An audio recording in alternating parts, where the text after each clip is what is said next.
أعوذ بالله من الشيطان الرجيم بسم الله الرحمن الرحيم. One of it. I'd like to say that the main thing about country music is I love to sing it, and there's a lot of people who love to hear country music.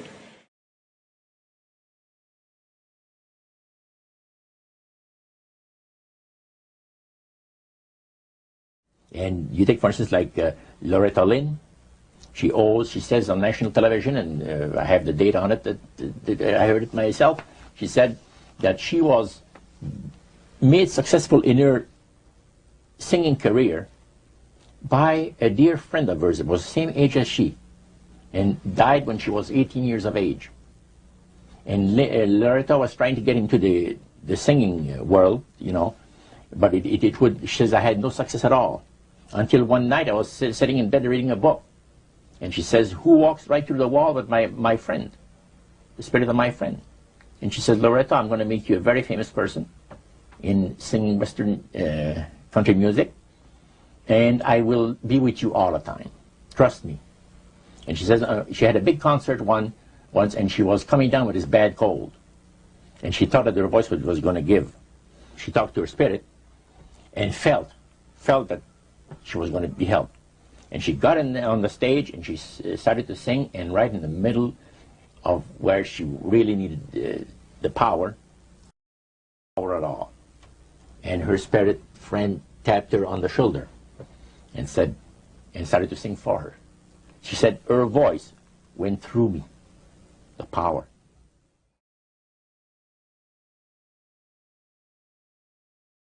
He said the supposed spirits of the dead that you're talking with are demon spirits.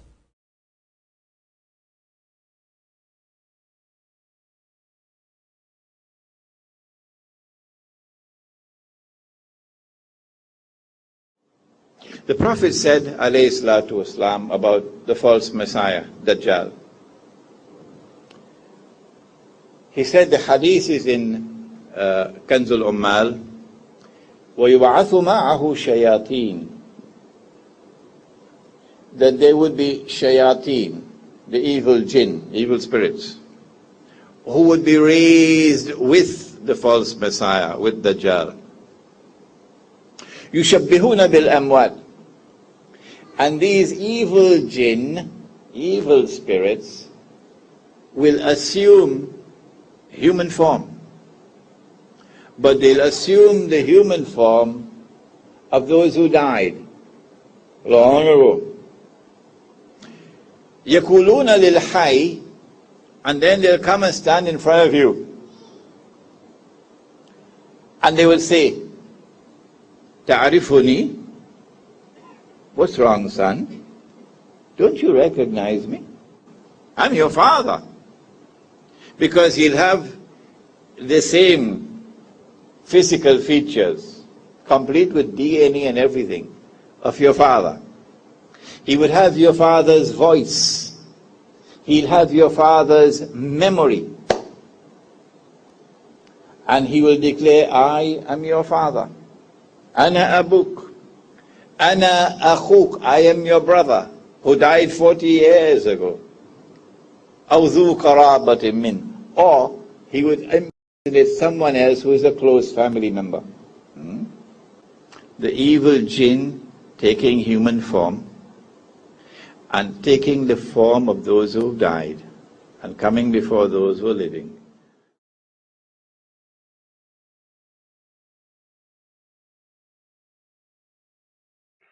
Now, one of the closest friends that I got during that time that I obtained was a man named David Crosby. Crosby, Still, Nash & Young. I saw David the day before Christmas last year, talked with him.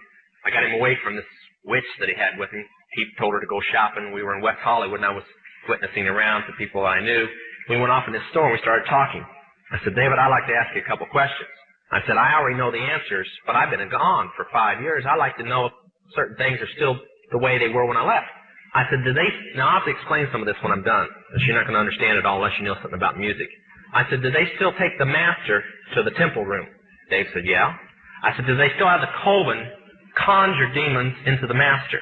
He said, of course. I said, now, I got to know something. What's the main reason for rock music? He said, come on, Lance, you know what the reason is. I said, please, David, I don't want to guess.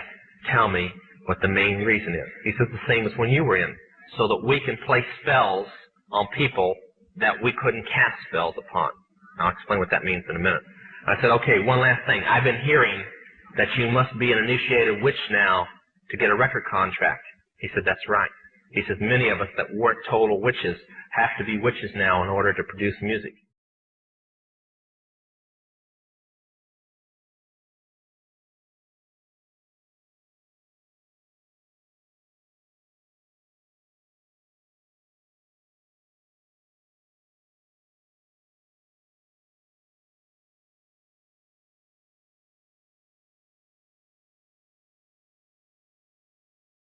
After it's been recorded, it's taken in.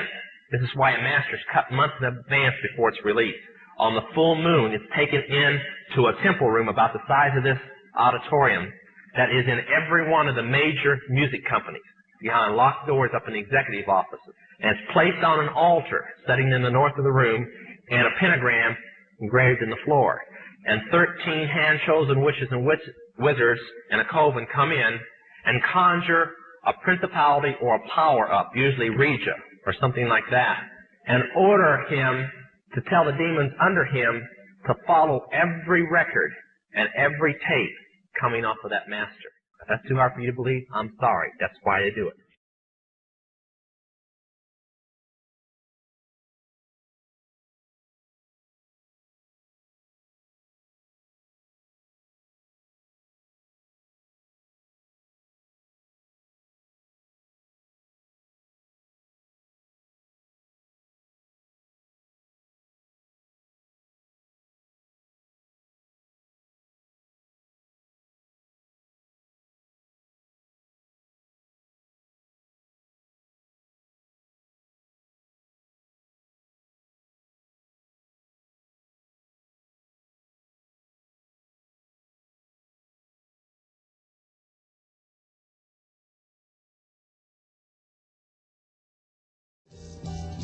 And more, much more than this, I did it my way.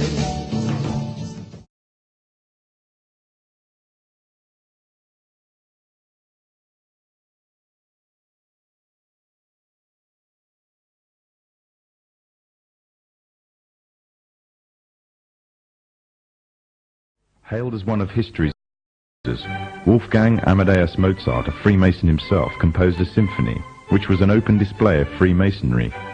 The symphony is based on a story taken from Egyptian mythology of Isis and Osiris. The pagan rites of ancient Egyptian mythology form, through the Kabbalah, one of the fundamental aspects of Freemasonry.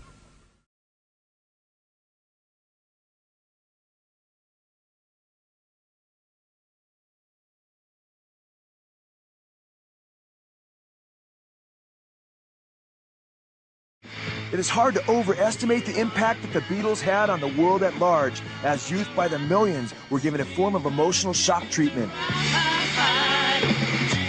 They influenced everything that I've ever done. I even remember, growing up hearing Beatles songs. All their songs are timeless.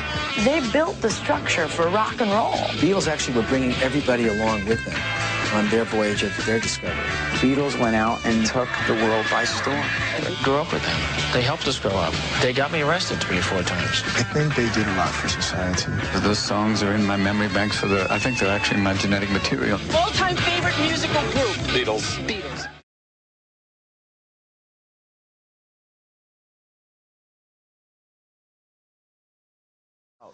When you go back and listen to Sgt. Pepper's, they were brilliant. Sgt. Pepper changed the world.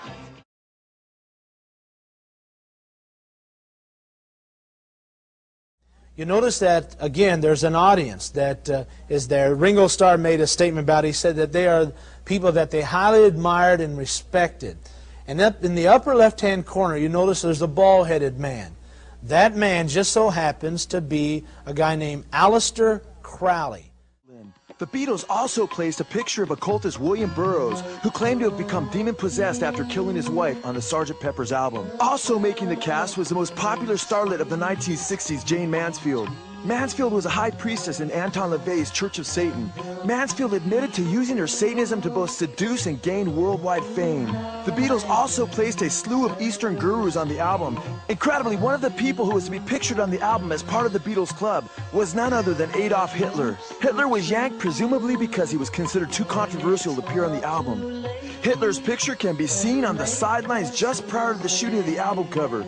It has been well documented that Nazism was rooted in the occultic teachings of Madame Blavatsky and others. Aleister Crowley claimed that Hitler was his disciple and was seeking to implement the teachings of the Book of the Law through his policies of the triumph of the will. And of course, as we have noted on the top left, we find the picture of none other than Aleister Crowley.